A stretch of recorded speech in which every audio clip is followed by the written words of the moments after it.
Shalom, shalom bien-aimés, shalom peuple de Dieu. Aujourd'hui c'est le dimanche de Pentecôte. L'Esprit est descendu sur la chambre haute, bien-aimés. J'ai un message pour le peuple de Dieu. Aujourd'hui je serai un peu plus long parce que d'habitude je fais de 5 à 10 minutes ou bien de 3 à 5 minutes, mais je serai un peu plus de 10 minutes parce que bon, bientôt c'est le déconfinement total. Je serai de moins en moins sur Internet. Nous allons rentrer dans nos églises respectives et voilà, je vais profiter pour lancer un message. C'est vraiment une prédication, je pense. Nous allons lire la Bible, bien-aimés. Un docteur, la Bible, dans le livre de Luc 10, de 25 à 35. La Bible dit, un docteur de la loi se leva et dit à Jésus, pour le prouver, Maître, que dois-je faire pour hériter la vie éternelle? Jésus lui dit, qu'est-ce qu'il est écrit dans la loi? Qui lis-tu? Il répondit, tu aimeras le Seigneur ton Dieu de tout ton cœur, de tout ton âme, de toute ta force et de toute ta pensée, et ton prochain comme toi-même. Tu as bien répondu, lui dit Jésus. Fais cela et tu vivras. Mais lui, voulant se justifier, dit à Jésus, et qui est mon prochain? Jésus reprit la parole et dit, un homme descendait de Jérusalem à Jéricho. Il tomba au milieu des brigands qui le dépouillèrent, les chargèrent de coups et s'en allèrent, les laissant à demi-mort. Un sacrificateur qui fortuitement descendait par le même chemin, l'ayant vu, cet homme passa outre. Un lévite qui arriva aussi dans ce lieu, l'ayant vu, passa outre. Mais un samaritain qui voyageait était venu là, fut ému de compassion lorsqu'il le vit. Il s'approcha et banda ses plaies en y versant de l'huile et du vin. Puis les mit sur sa propre monture, les conduisit à une hôtellerie et prit soin de lui. Le lendemain, il tira 2 deniers, les donna à l'hôte et dit, aie soin de lui, et ce que tu dépenseras de plus, je te le rendrai à mon retour. Amen. Bien-aimés, cette histoire, c'est Jésus qui donna la réponse à un docteur qui lui avait posé la question, « Maître, que dois-je faire pour hériter la vie éternelle ?» Autrement dit, que dois-je faire pour que le jour de l'enlèvement, moi aussi, je sois parmi ceux qui vont monter avec toi au ciel, au paradis. Voilà. Jésus lui répondit, « Tu aimeras le Seigneur ton Dieu de toute ton âme, et tu aimeras ton prochain. » Mais comme la personne qui lui posait la question était un docteur de la loi, c'est-à-dire avec un titre honorable de juif, il voulait se justifier et dit à Jésus, qui est mon prochain? Histoire de chercher un débat avec Jésus-Christ bien-aimé. Donc, comme il était enflé d'orgueil, il voulait éprouver notre Seigneur, sûrement à cause de son titre d'honneur. Donc, la personne se sentait supérieure à Jésus. Mais la Bible dit, au verset 30, Jésus prit la parole et dit, bien aimé, moi j'aime quand Jésus prend la parole. Jésus prit la parole et dit, un homme descendait de Jérusalem à Jéricho. Il tomba au milieu des brigands qui lui dépouillèrent, les chargeaient des coups et s'en allèrent, les laissant à demi-mort. Amen. Bien aimé, Jésus lui a dit d'aimer son Dieu et son prochain, mais lui, il voulait encore plus d'explications, histoire de chercher un débat contradictoire avec Jésus, bien aimé. Et Jésus, comme dans ses habitudes, bien aimé, il commençait à parler en parabole. Bien aimé, nous savons tous que ce qui est parabole est spirituel. Il faut avoir l'esprit spirituel pour comprendre le spirituel, bien aimé. Écoute le spirituel, bien aimé, maintenant, bien aimé. Quand la Bible dit descendre, cela veut dire tomber. Cela veut dire chuter. Cela veut dire dégringoler, c'est-à-dire perdre, bien aimé. Donc, descendre de Jérusalem à Jéricho, cela veut dire c'est quitter la bonne place, quitter l'église, la parole, quitter la présence de Dieu, qui est préfiguré par Jérusalem est tombé dans la souffrance qui est le monde, bien-aimé, les péchés, les malheurs, la débauche, quitter la vie chrétienne, tout ça est représenté par Jéricho, bien-aimé. Bien-aimé, quand tu quittes Jérusalem, la ville sainte, et que tu descends à Jéricho, c'est comme une femme qui quitte son mariage, bien-aimé, c'est-à-dire qu'il quitte l'autorité de son mari, pareil comme un enfant qui quitte la famille, qui quitte l'autorité de son père, bien-aimé, c'est quitter la couverture spirituelle, bien-aimé, c'est-à-dire commencer à vivre seul sans la couverture spirituelle, bien-aimé. Ça, c'est à peu près la rébellion. Bien-aimé, au commencement, c'est bien. Tu es libre. C'est l'ambiance. Mais après, c'est la souffrance. C'est comme Jonas qui avait refusé d'écouter son Dieu bien-aimé qu'il avait envoyé à Ninive. Lui, il a préféré d'aller à Tarsis, bien-aimé. Au commencement, c'était bien. Il a payé son billet. Et il est parti. Il a pris son bateau. Mais après, c'était la souffrance qui a commencé. Il y avait le malheur qui était dans le bateau et puis les gens cherchaient là où se trouvait le malheur. Et on a su que c'était lui qui a mené le malheur, bien-aimé, dans le bateau, bien-aimé. Bien-aimé, un enfant de Dieu, on a dit que c'est lui qui amène le malheur. Bien-aimé, on peut t'appeler sorcier pour rien. Et pourtant, parce que tu n'avais pas écouté, tu as descendu, bien-aimé. Bien-aimé, descendre là, c'est quand tu n'écoutes pas ce que Dieu te dit, bien-aimé. Donc, c'était la souffrance. C'est comme Jonas, bien-aimé. Bien-aimé, si tu es déjà à Jérusalem, ne descends pas à Jéricho. J'ai une histoire. Un jour, j'étais en train d'exhorter une sœur, et au marché, il y a un frère qui était... un frère qui n'aimait plus l'église. Il nous a proposé de nous accompagner en voiture. Et dans sa voiture, il commençait à nous dire que moi, j'ai quitté vos églises, je ne peux plus prier dans vos églises de réveil, je suis retourné à la maison mère. Moi, je l'entendais seulement. Bien aimé, vous-même, vous connaissez ce qu'ils appellent maison mère. Bien aimé. Je ne sais pas, je ne vais pas dire les noms, mais je vais seulement dire une chose. Écoute cette histoire, bien aimé. Une femme accouche un enfant. Après l'accouchement, cette femme meurt. Et l'enfant vit. Une question est posée. Est-ce qu'on va donner l'enfant qui vit à la femme qui est morte? Point d'interrogation, bien-aimé. Je ne pense pas. Bien-aimé, on ne descend pas dans une église morte, bien-aimé. On ne descend pas dans une église, dans une église qui est morte, bien-aimé. Sous prétexte que chez nous, il y a des problèmes, bien-aimé. Je connaissais une sœur aussi, évangéliste. Elle était bien brillante. Elle savait parler, elle avait les bagous. Sauf qu'avec elle, s'exhorter ensemble, entre frères, devenait une zone de guerre. Elle connaissait tout.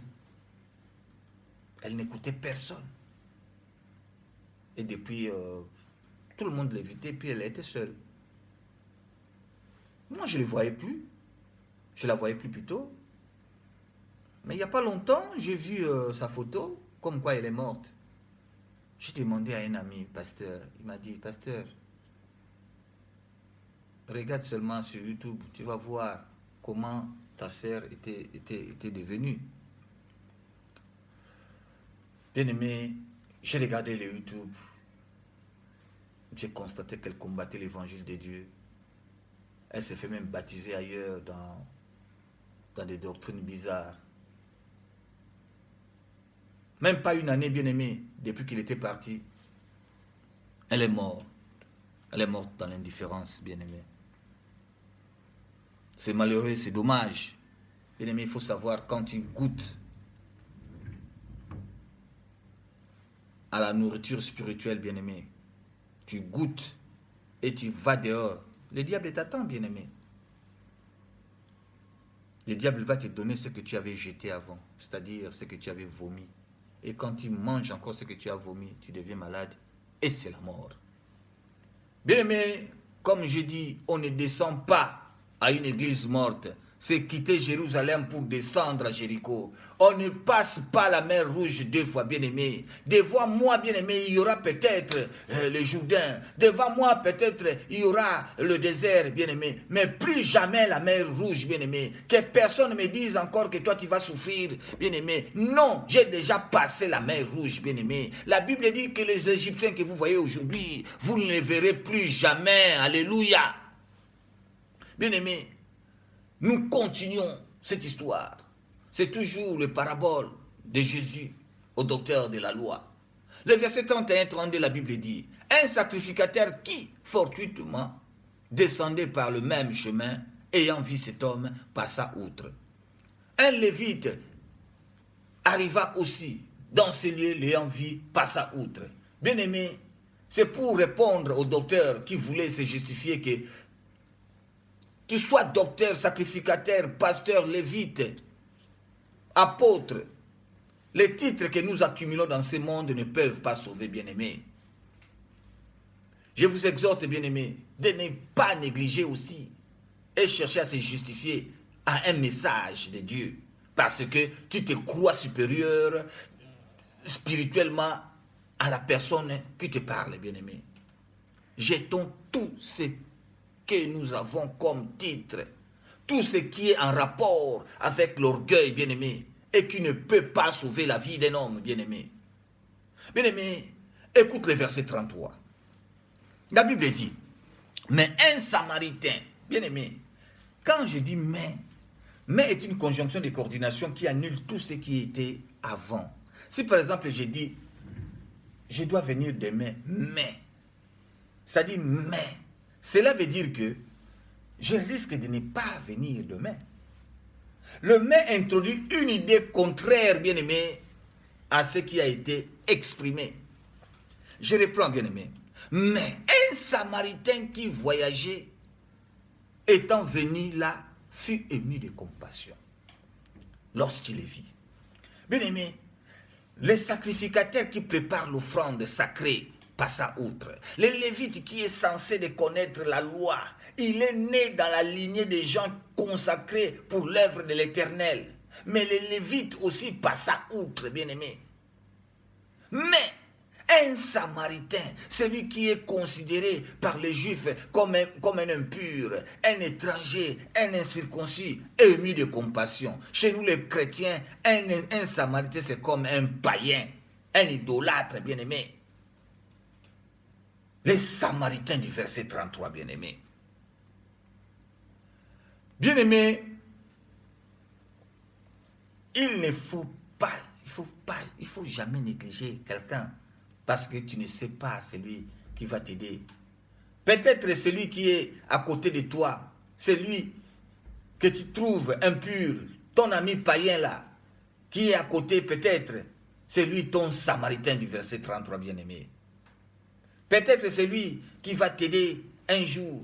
La Bible dit, il s'approche et il banda ses plaies en y versant de l'huile et du vin. Puis il les mit sur sa propre monture, les conduisit à une hôtellerie et prit soin de lui. Bien-aimé, voilà qu'un Samaritain a fait des choses qu'un lévite ou un sacrificateur aurait pu faire, bien-aimé. Le lendemain, il tira 2 deniers. Deniers, c'est l'argent. Les donna à Lot. Lot, c'est le propriétaire de l'hôtel. Il dit, prends soin de lui. Et ce que tu dépenseras de plus, je te le rendrai à mon retour. Amen. À mon retour. Bien-aimé, tout ce que j'ai dit, c'était une introduction. Maintenant, je vais commencer la prédication. Mais cela ne dure que 2 à 3 minutes maintenant. Écoute ceci. Bien-aimé, ici la Bible dit, je te rendrai à mon retour. Chers frères et sœurs, on ne parle du retour seulement si on est parti quelque part.